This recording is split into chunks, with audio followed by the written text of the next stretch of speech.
കേരള ചിത്രകലാ പരിഷത്ത് അവതരിപ്പിക്കുന്ന പ്രഭാതവാണി. എല്ലാ ചിത്രകലാകാരർക്കും പ്രഭാതവാണിയിലേക്ക് സ്വാഗതം. വരക്കഥ 43-ാം ദിവസം. ഞാൻ CK വിശ്വനാഥൻ. വരക്കഥയിൽ ഇന്ന് ചോദ്യോത്തരം. ചോദ്യോത്തരത്തിലേക്ക് കടക്കുന്നതിന് മുമ്പ് ഇന്ന് മഹാനായ ഒരു ചിത്രകാരനെ അനുസ്മരിക്കേണ്ട ദിവസമാണ്. ചിത്രകാരൻ VS വല്യത്താൻ. രവിവർമ്മ ശൈലിയുടെ പ്രയോക്താവ് എന്ന നിലയിൽ പിന്നീട് ആധുനിക ചിത്രകലാ മേഖലയിലേക്ക്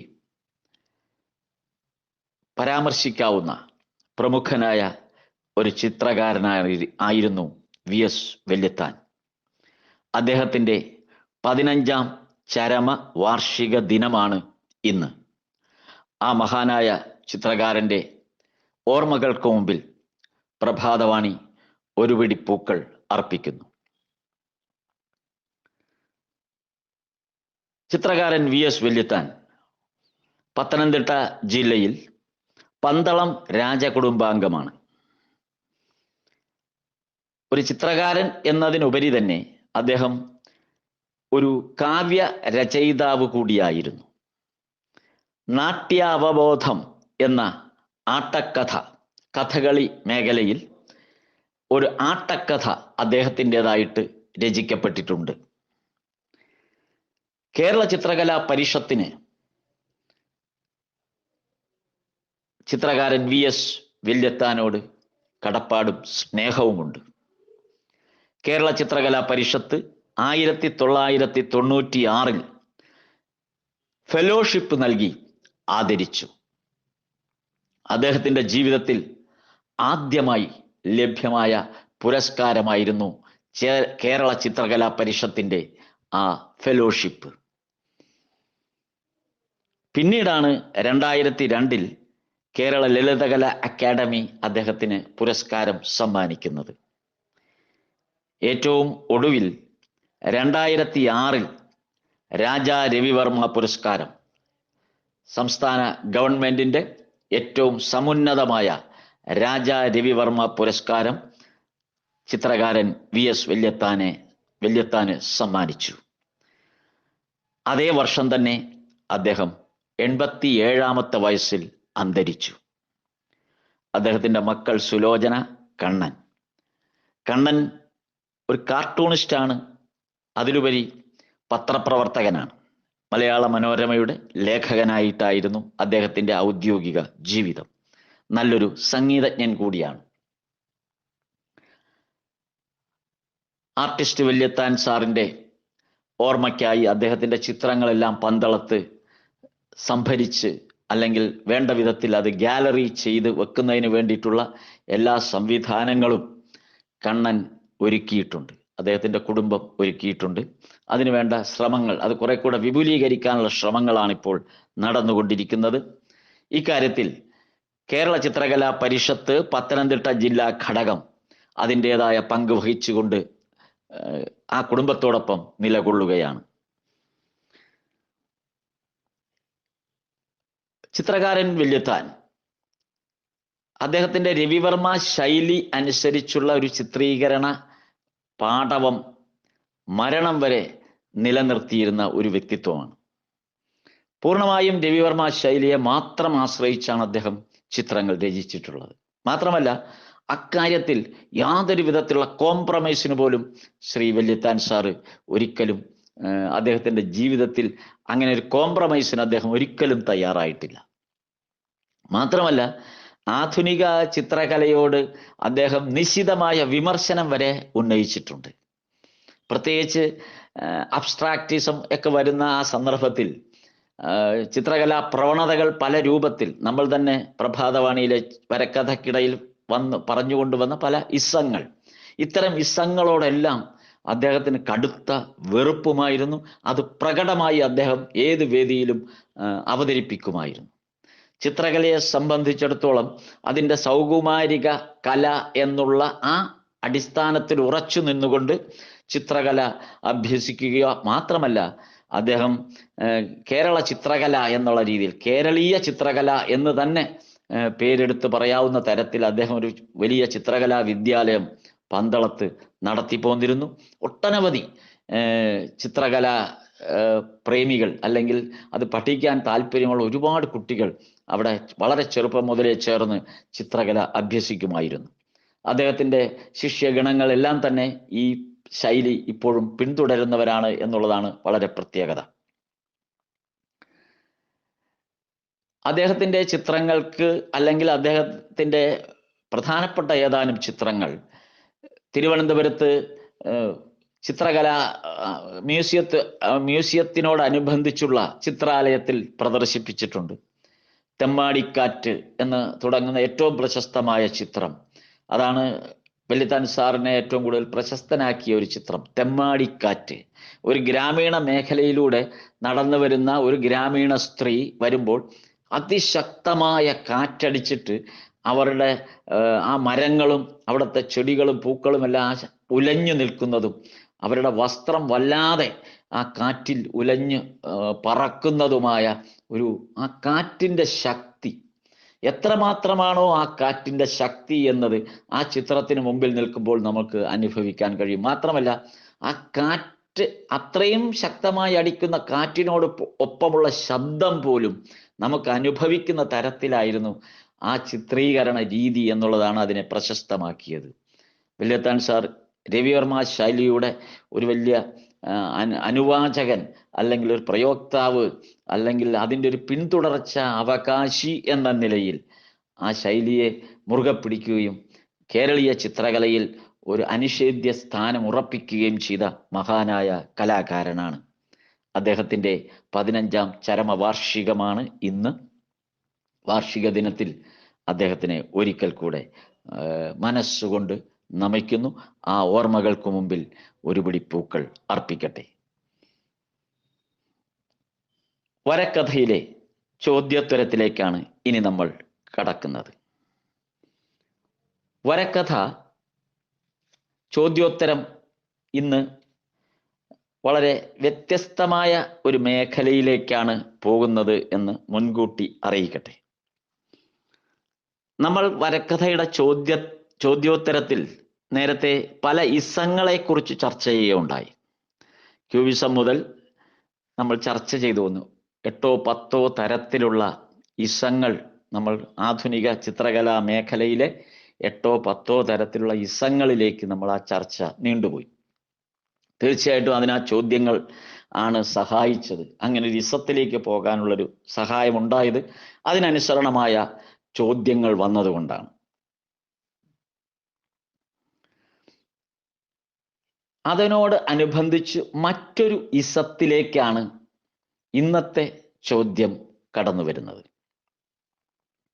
ആ ചോദ്യം ആദ്യം അയച്ചത് കോട്ടുക്കൽ അശോക്, ചിത്രകാരനായ കോട്ടുക്കൽ അശോക് ആണ്. കൊല്ലം ജില്ലയിൽപ്പെട്ട ചിത്രകാരനാണ്. അദ്ദേഹം ചോദിച്ചിരിക്കുന്ന ചോദ്യം, താന്ത്രിക് ആർട്ടിൽ KCSന്റെയും ജയപാല പണിക്കരുടെയും പങ്ക് എന്തായിരുന്നു? താന്ത്രിക് ആർട്ടിൽ KCS പണിക്കരുടെയും ജയപാല പണിക്കരുടെയും പങ്ക് എന്തായിരുന്നു? അതായിരുന്നു അദ്ദേഹത്തിന്റെ ആദ്യത്തെ ചോദ്യം. രണ്ടാമത്തെ ചോദ്യം, വാക്കുകളും പ്രതീകങ്ങളും ചിത്രതലത്തിൽ വരുമ്പോൾ എന്താണ് അത് വിശദമാക്കുന്നത് എന്നുള്ളൊരു ചോദ്യമാണ് രണ്ടാമത് അനുബന്ധം. വാക്കുകളും പ്രതീകങ്ങളും KCS പണിക്കരുടെ അവസാനത്തെ ചിത്ര പരമ്പരയായിരുന്നു. അപ്പൊ അതിനെ അടിസ്ഥാനപ്പെടുത്തിയാണ് ആ ചോദ്യം. എന്തായിരുന്നു അത് പ്രകടമാക്കുന്നത്? അത് ഈ താന്ത്രിക് ആർട്ടിന്റെ ഏത് തലത്തിൽ നിന്നുകൊണ്ടാണ് വാക്കുകളും പ്രതീകങ്ങളും എന്ന ചിത്രത്തെ ആസ്വദിക്കേണ്ടത് എന്നതാണ് ആ ചോദ്യം കൊണ്ട് ഉദ്ദേശിക്കുന്നത്. കോട്ടുക്കൽ അശോക് ഈ ചോദ്യം ഉന്നയിച്ചപ്പോൾ അതിനോടനുബന്ധിച്ച് അതേ കാര്യം തന്നെ ചിത്രകാരൻ ബിജു പുനുക്കന്നൂർ, കൊല്ലം ജില്ലയിൽ നിന്നുള്ള കൊല്ലം കേരള ചിത്രകലാ പരിഷത്തിന്റെ കൊല്ലം ജില്ലാ സെക്രട്ടറിയാണ് ബിജു പുനുക്കന്നൂർ. അദ്ദേഹം ആ ചോദ്യത്തിന്റെ ഒരു അനുബന്ധ കാര്യം കൂടെ ഉൾപ്പെടുത്തിക്കൊണ്ട് പറഞ്ഞിരിക്കുന്നു. ശങ്കരാചാര്യർ സൗന്ദര്യ ലഹരിയിൽ താന്ത്രിക്കിനെ വിവരിക്കുന്നുണ്ട്. അതനുസരിച്ച് വിഖ്യാത ചിത്രകാരന്മാരായ KCSഉം ജയബാലപ്പണിക്കരുമൊക്കെ വരച്ച ചില ചിത്രങ്ങൾ താന്ത്രിക്കിന്റെ പൂർണ്ണ അർത്ഥം ഉൾക്കൊള്ളുന്നുണ്ടോ എന്നാണ് ചോദ്യം. രണ്ട് ചോദ്യങ്ങളും നിസ്സാരപ്പെട്ട ചോദ്യമല്ല.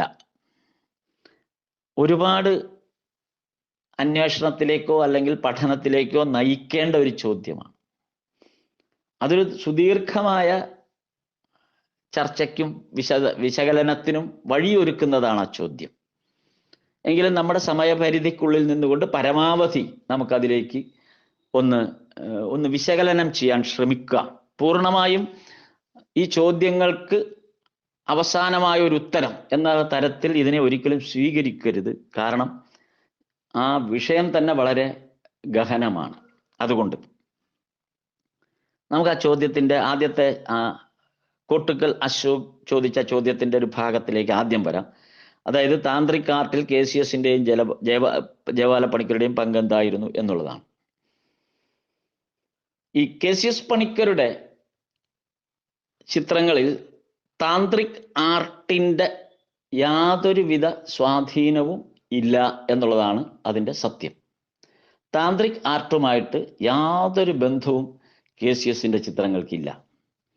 KCS പണിക്കർ തന്നെ ഇത്തരം ഒരു ആസ്വാദനമോ അല്ലെങ്കിൽ ഒരു അഭിപ്രായങ്ങൾ പരക്കെ ഉണ്ടായ ഒരു സാഹചര്യത്തിൽ, പ്രത്യേകിച്ച് കേരള ലളിതകല അക്കാദമി പ്രസിദ്ധീകരണത്തിൽ ഒരിക്കൽ ഇതിനെക്കുറിച്ച് ഇതേ അഭിപ്രായം താന്ത്രിക് ആർട്ടിന്റെ ഭാഗത്ത് നിന്നുകൊണ്ടുള്ള ഒരു ലേഖനം KCS പണിക്കരുമായി ബന്ധപ്പെട്ട് പ്രസിദ്ധീകരിക്കാൻ ഇടയായപ്പോൾ അദ്ദേഹം തന്നെ അയച്ച ഒരു അഭിപ്രായം, അദ്ദേഹം തന്നെ നേരിട്ട് എഴുതിയ ഒരഭിപ്രായത്തിൽ ഇങ്ങനെ പറയുന്നു: ഞാനൊരു താന്ത്രിക് ചിത്രകാരനോ പ്രതീകാത്മകവാദിയോ അല്ല.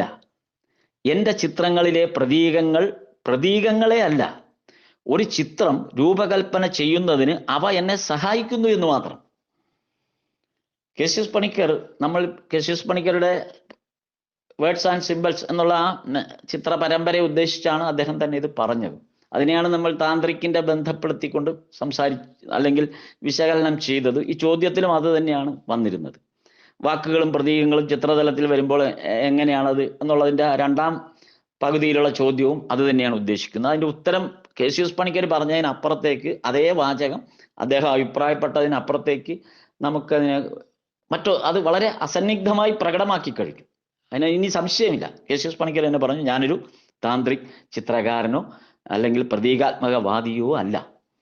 അദ്ദേഹത്തിൻ്റെ ചിത്രങ്ങളിൽ അദ്ദേഹം ഈ പ്രതീകങ്ങൾ രൂപകൽപ്പന ചെയ്യുന്നത് ആ പ്രതീകങ്ങളായിട്ടല്ല, മറിച്ച് ആ ചിത്രത്തിന്റെ കോമ്പോസിഷൻ എന്നുള്ള നിലയിൽ അദ്ദേഹം ഉപയോഗിച്ചിട്ടുണ്ട് എന്ന് മാത്രം. ഒരിക്കലും താന്ത്രിക് വേയിലുള്ള യാതൊരു ചിത്രീകരണ നിയമങ്ങളോ അല്ലെങ്കിൽ അതിനനുസരിച്ചുള്ള താന്ത്രിക് വരകൾ വരേണ്ട ആ അച്ചടക്കമോ ഒന്നും അതിനകത്ത് പ്രകടമാക്കിയിട്ടില്ല. അത് ആ ചിത്രം കാണുമ്പോൾ നമുക്ക് മനസ്സിലാകും. 1963 അദ്ദേഹം ഫ്രൂട്ട് സെല്ലർ എന്ന് പറയുന്ന ഒരു ചിത്രം വരയ്ക്കുന്നത്. ഈ ഫ്രൂട്ട് സെല്ലർ എന്ന് ഉള്ള ചിത്രം വരച്ചിരിക്കുന്ന സന്ദർഭത്തിൽ അത് 1963 എന്ന് ഓർക്കുക. ആ കാലഘട്ടത്തിന് വളരെ പ്രസക്തിയുണ്ട് ഈ ഫ്രൂട്ട് സെല്ലർ വരയ്ക്കുന്ന സാഹചര്യവും വെച്ച് നോക്കുമ്പോൾ. അതുവരെ ഉണ്ടായിരുന്ന ഒരുപക്ഷെ കേരളീയ ചിത്രകലയുടെ, നമുക്ക് അങ്ങനെ എടുക്കാം, അത് കേരളീയ ചിത്രകലയെ സംബന്ധിച്ചല്ല, സൗത്ത് ഇന്ത്യൻ ചിത്രകലയെ അടിസ്ഥാനപ്പെടുത്തി എടുക്കാം. കാരണം മുംബൈയിലും മറ്റും അതിനു മുമ്പ് തന്നെ 1947 മുതൽ റാസയുമെല്ലാം അബ്സ്ട്രാക്റ്റ് ചിത്രരചനാ ശൈലിയിലേക്ക് അല്ലെങ്കിൽ വളരെ പ്രകടമായ സ്ട്രോങ് ലൈൻസ് ഉപയോഗിച്ചൊക്കെ ചെയ്തു എന്നുള്ള ആ റാസയുടെ ആ മുംബൈ പ്രോഗ്രസീവ് ആർട്ട് ഗ്രൂപ്പിന്റെ കഥയൊക്കെ, അന്നത്തെ ആ മോഡേൺ ചിത്രകലയുടെ കഥയൊക്കെ MF ഹുസൈൻ്റെ കഥ പറഞ്ഞപ്പോഴും അതിനു മുമ്പ് ഇസങ്ങളുടെ കഥ പറഞ്ഞപ്പോഴും നമ്മളത് പറഞ്ഞതുകൊണ്ട് അത് ആവർത്തിക്കുന്നില്ല. ഏതായാലും അതൊക്കെ 47 കഴിഞ്ഞതിന് ശേഷം 63 കഥയാണ് ഇപ്പോൾ പറയുന്നത്. അതായത് ഏതാണ്ട് ഒരു 10, 15, 16 വർഷം കഴിഞ്ഞിട്ട് 1963 KCS പണിക്കരുടെ ഫ്രൂട്ട് സെല്ലർ എന്ന ചിത്രം രചിക്കപ്പെടുന്നത്. അതായത് അതുകൊണ്ടാണ് ഞാൻ പ്രത്യേകം പറഞ്ഞത്, അന്നത്തെ കാലത്ത് നമ്മുടെ കേരളീയ സൗത്ത് ഇന്ത്യൻ ചിത്രകലയെയാണ് കൂടുതൽ കണക്കിലെടുക്കേണ്ടത്. അതിനെ ആ ഒരു ധാരയെ പാടെ നിരാകരിച്ചുകൊണ്ട് അല്ലെങ്കിൽ തള്ളിക്കളഞ്ഞുകൊണ്ട് KCS പണിക്കർ പുതിയ ഒരു പ്രവണതയിലേക്ക്, അല്ലെങ്കിൽ അതിനെ ഭേദിച്ചുകൊണ്ട് പാടെ നിരാകരിച്ചുകൊണ്ട് ഒരു പൊളിച്ചെഴുത്ത് നടത്തിയ ചിത്രമാണ് അത്. KCSന്റെ തന്നെ ചിത്രങ്ങളെ പൊളിച്ചെഴുതുകയായിരുന്നു പ്രധാനമായിട്ടും. KCSന്റെ ചിത്രങ്ങളെ തന്നെ KCS പൊളിച്ചെഴുതിയതാണ് ആ ഫ്രൂട്ട് സെല്ലർ എന്ന ചിത്രം. എന്നിട്ട് ആ ചിത്രത്തിൽ അതുവരെ ഇല്ലാത്ത രീതിയിൽ ഒരു കാര്യം കൂടെ അദ്ദേഹം ചേർത്ത് വെച്ചു. ഒരുപക്ഷെ അദ്ദേഹത്തിന്റെ വേർഡ്സ് എന്ന് പറയുന്ന ആ വാക്കുകൾ എന്നുള്ളൊരു ഘടകം അദ്ദേഹത്തിന്റെ ചിത്രങ്ങളിലേക്ക് കടന്നു വരുന്നത് ഈ ഫ്രൂട്ട് സെല്ലറിലൂടെയാണ്. ആ ചിത്രത്തിന്റെ ക്യാൻവാസിൽ അദ്ദേഹം എഴുതി വെച്ചു, mental process of picture making എന്നെഴുതി വെച്ചു. Mental process of picture making എന്ന് വലുതായിട്ട് എഴുതി വെച്ചു. അത് വായിച്ചെടുക്കണമെങ്കിൽ കുറച്ച് പാടാണ്, കാരണം അത് ചിത്രീകരണ രൂപത്തിലാണ് അത് ആ ചിത്രം വരച്ചിരിക്കുന്നതും എഴുതിയിരിക്കുന്നതും ചിത്രീകരണ സ്വഭാവത്തോടു കൂടിയുള്ള ലൈൻസ് ഉപയോഗിച്ചാണ് എഴുതിയിരിക്കുന്നത്. അതല്ലാതെ പോസ്റ്റർ എഴുതും പോലെ mental process of picture making എന്ന് പോസ്റ്റർ എഴുതി വച്ചിരിക്കുകയല്ല ചെയ്യുന്നത്. അത് വായിച്ചെടുക്കണമെങ്കിൽ അത് ആദ്യ കാഴ്ചയിൽ അതൊരു ചിത്രമായിട്ടാണ് തോന്നുക. പിന്നീട് വളരെ സൂക്ഷിച്ച് നോക്കിയാലേ ഈ വാക്കുകൾ അതിനകത്ത് കണ്ടെത്താൻ പറ്റുള്ളൂ. Mental process of picture making, മാനസികമായ ഒരു വ്യാപാരം, ഒരു ചിത്രരചനയിലെ മാനസികമായ വ്യാപാരം, അല്ലെങ്കിൽ മാനസികമായ ഒരു ഇടപെടൽ, മാനസികമായ ഒരു പ്രവർത്തനം, മനസ്സിന്റെ ഒരു പ്രവർത്തനം. ഇതാണ് എങ്ങനെയാണ് ഒരു പിക്ചർ മേക്കിങ്ങിലേക്ക് വന്നത് എന്ന് ആ ഫ്രൂട്ട് സെല്ലർ എന്ന 1963 ചിത്രത്തിൽ KCS പണിക്കർ പ്രകടമാക്കി കഴിഞ്ഞു.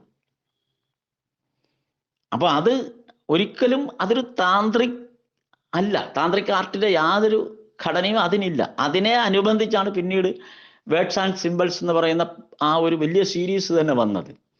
ആ വേർഡ്സ് അദ്ദേഹം ആദ്യം എഴുതിയ പോലെ, mental process of picture making എന്ന് ആദ്യമായിട്ട് ക്യാൻവാസിൽ എഴുതിയ പോലെ തന്നെ പിന്നീട് അദ്ദേഹം ഒരുപാട് ലിപികൾ ഇതിനകത്ത് കൊണ്ടുവന്നു എന്ന് മാത്രം. പല രൂപത്തിൽ ലിപികൾ ഉപയോഗിച്ച് അതിന്റെ കോമ്പോസിഷൻ ചെയ്തു എന്ന് മാത്രം. അതിലുള്ള മോട്ടീവ്സ് എന്ന് പറയുന്നത് താന്ത്രിക് ആർട്ടിന്റെ യാതൊരു സ്വഭാവവുമില്ലാത്ത മോട്ടീവ്സ് ആണ്. ത്രികോണങ്ങളോ വട്ടങ്ങളോ അല്ലെങ്കിൽ അത്തരം വരകൾ അതിനകത്ത് അലസമായി വരച്ചിട്ടുണ്ട്. അലസമായി, വളരെ കെയർലെസ് ആയിട്ടാണ് അതിനകത്ത് അത് വരച്ചിരിക്കുന്നത്. അല്ലെങ്കിൽ ഒരു നോട്ട് ബുക്കിന്റെ മാർജിനിൽ കുറിക്കുന്ന പോലെയാണത്. നമ്മളൊരു നോട്ട് ബുക്കിന്റെ മാർജിനിൽ കുറിക്കുന്ന പോലെയുള്ള അലസമായ ചില മാനസിക വ്യാപാരങ്ങൾ തന്നെയാണ്. അതായത് സ്വബോധത്തോടു കൂടി അല്ല എന്ന് തോന്നുന്ന പോലെ. അർത്ഥം തെറ്റിദ്ധരിക്കരുത്.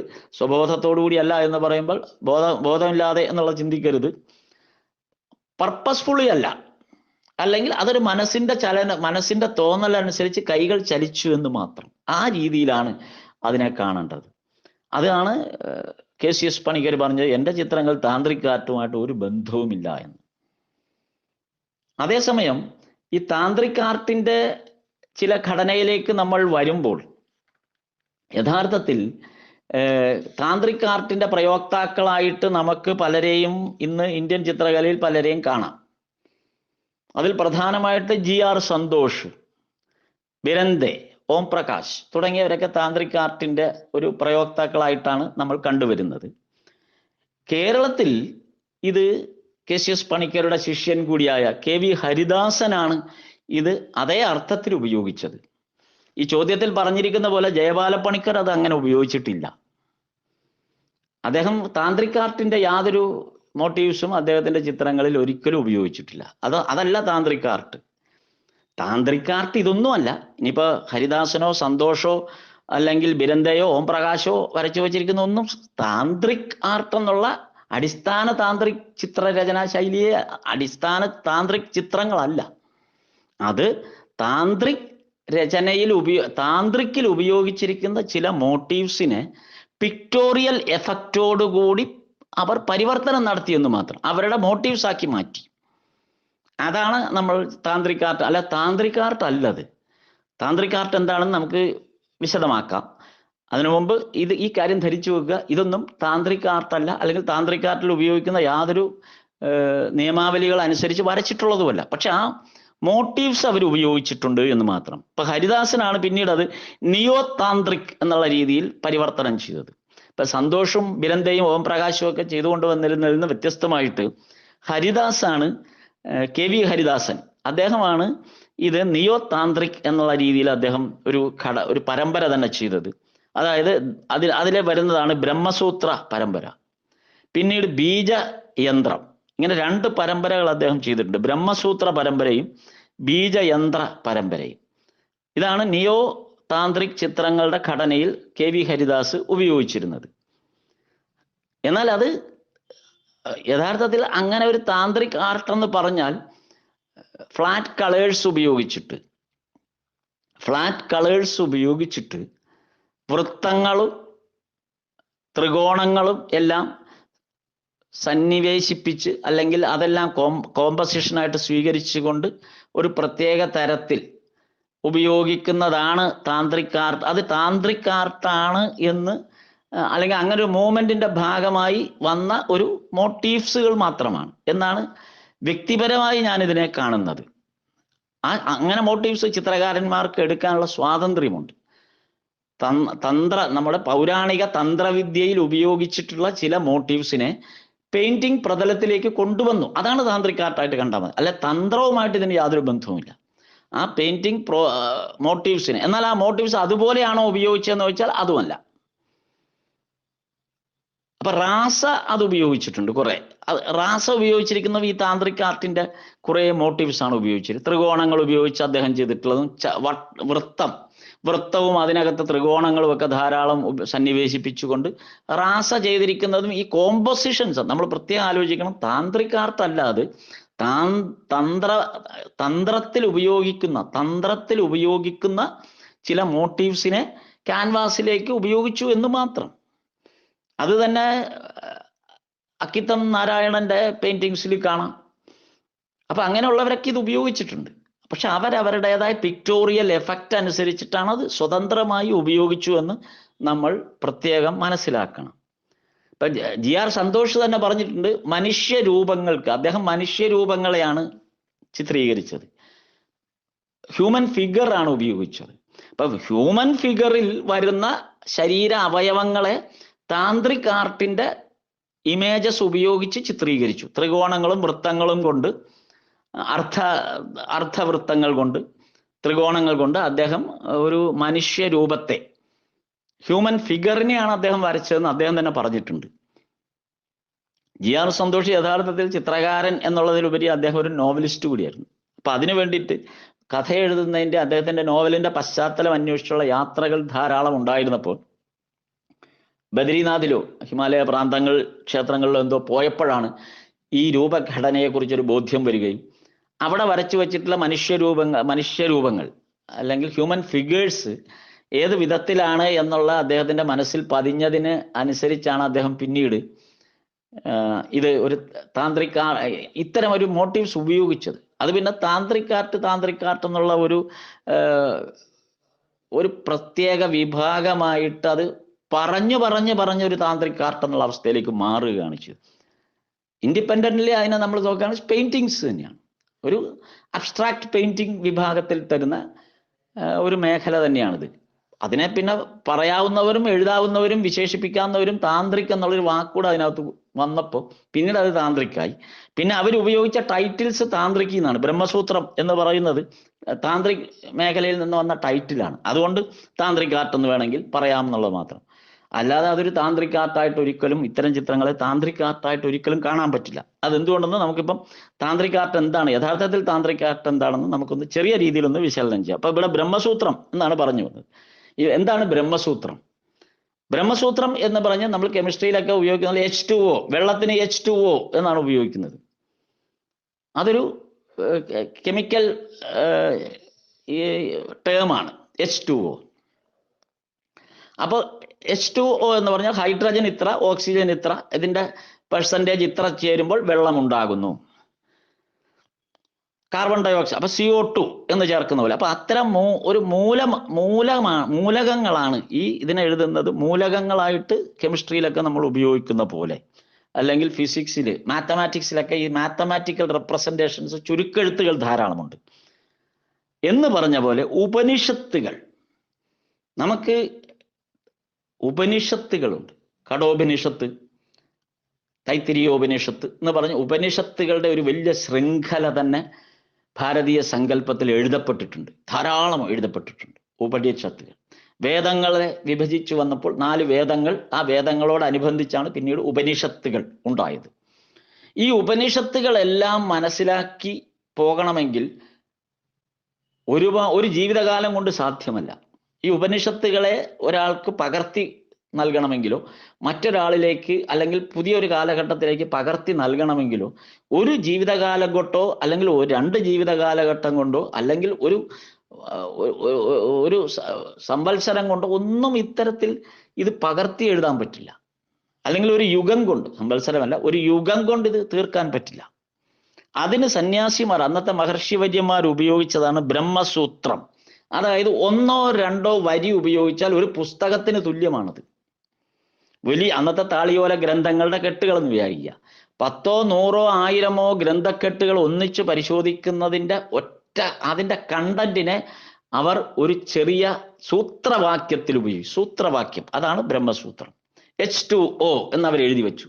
അപ്പൊ വെള്ളത്തെക്കുറിച്ചുള്ള ഒരു വലിയ ഡിസ്ക്രിപ്ഷൻ, അതൊരു ലൈബ്രറി തന്നെ സൃഷ്ടിച്ചാൽ വെള്ളത്തെക്കുറിച്ച് എഴുതാൻ ഗ്രന്ഥങ്ങളുണ്ട്. നമുക്ക് പരിചിതമായ വാക്ക് ഉപയോഗിച്ച് ഞാനത് പറയുന്നു എന്ന് മാത്രം. ഇപ്പൊ വെള്ളത്തെക്കുറിച്ച്, ഓക്സിജനെ കുറിച്ച്, ഹൈഡ്രജനെ കുറിച്ച് അതിങ്ങനെ എഴുതാൻ തുടങ്ങിയാൽ നമുക്ക് ഒരു ജീവിതകാലം മുഴുവൻ എഴുതിയാൽ തീരില്ല. അതിന് പകരം H2O എന്ന് പറഞ്ഞപ്പോൾ കാര്യം ഓക്കെ ആയി. എത്ര ശതമാനം ഹൈഡ്രജൻ, എത്ര ശതമാനം ഓക്സിജൻ, അതിന്റെ ഫലം എന്താണ്, വെള്ളം എന്ന് പറഞ്ഞ പോലെയുള്ള ഒരു സൂത്രവാക്യമാണ്. ഉപനിഷത്തുക്കളുടെ സൂത്രവാക്യത്തെയാണ് ബ്രഹ്മസൂത്രം എന്ന് പറയുന്നത്. പക്ഷെ അത് കവി ഹരിദാസ് ബ്രഹ്മസൂത്രം എന്ന് പെയിന്റിങ് ചെയ്യുമ്പോൾ ആ പെയിന്റിങ്ങിൽ ഇതൊന്നും ഉൾപ്പെടുന്നില്ലല്ലോ. അപ്പൊ പിന്നെ അതെങ്ങനെ ബ്രഹ്മസൂത്രമാകും എന്ന് വേണമെങ്കിൽ നമുക്ക് ചിന്തിക്കാം. പക്ഷെ ആ ചിത്രങ്ങളെ വിമർശിക്കുകയല്ല നമ്മൾ ഇവിടെ ചെയ്യുന്നത്, അല്ലെങ്കിൽ ഞാനത് വിമർശിച്ചല്ല ചെയ്യുന്നത്. ആ മോട്ടീവ്സ് ഉപയോഗിച്ച് ചിത്രകാരൻ അദ്ദേഹത്തിന്റെ ചിത്രതലത്തെ രൂപപ്പെടുത്താനുള്ള സ്വാതന്ത്ര്യത്തിനനുസരിച്ച് അദ്ദേഹം ചിത്രതലത്തെ രൂപപ്പെടുത്തി. അതൊരു അബ്സ്ട്രാക്ട് പെയിന്റിംഗ് ആണ് എന്ന് നമുക്ക് പറയാം. ഇനി എങ്ങനെയാണ് താന്ത്രിക് ആർട്ട് യഥാർത്ഥത്തിൽ വരുന്നത്? ഈ താന്ത്രികം ഭാരതത്തിൽ മാത്രമല്ല, നേപ്പാള്, തിബത്ത്, ചൈന, ജപ്പാൻ, ഏഷ്യയുടെ തെക്ക് കിഴക്കൻ ഭാഗങ്ങൾ, ഈജിപ്റ്റ്, മെഡിറ്ററേനിയൻ പ്രദേശങ്ങൾ, ഇവിടെയെല്ലാം വളരെ വ്യാപകമായിട്ടുണ്ടായിരുന്ന ഒരു കാര്യമാണ് ഈ മന്ത്രവും തന്ത്രവും. മന്ത്രങ്ങളും തന്ത്രങ്ങളും ഉണ്ടായിരുന്നത് ഈ മേഖലകളിൽ, ജപ്പാനും നേപ്പാളും അല്ലെങ്കിൽ ചൈനയും ഉൾപ്പെടുന്ന ഈ ഇന്ത്യ പ്രധാനമായിട്ടും ഇന്ത്യയിൽ അതുണ്ടായിരുന്നു. മന്ത്രം പ്ലസ് യന്ത്രം ഈസ് ഈക്വൽ ടു തന്ത്രം എന്നാണ് പറയുക. ഒരു മന്ത്രം, ഒരു മൂലമന്ത്രം, നമുക്കറിയാം ഓരോ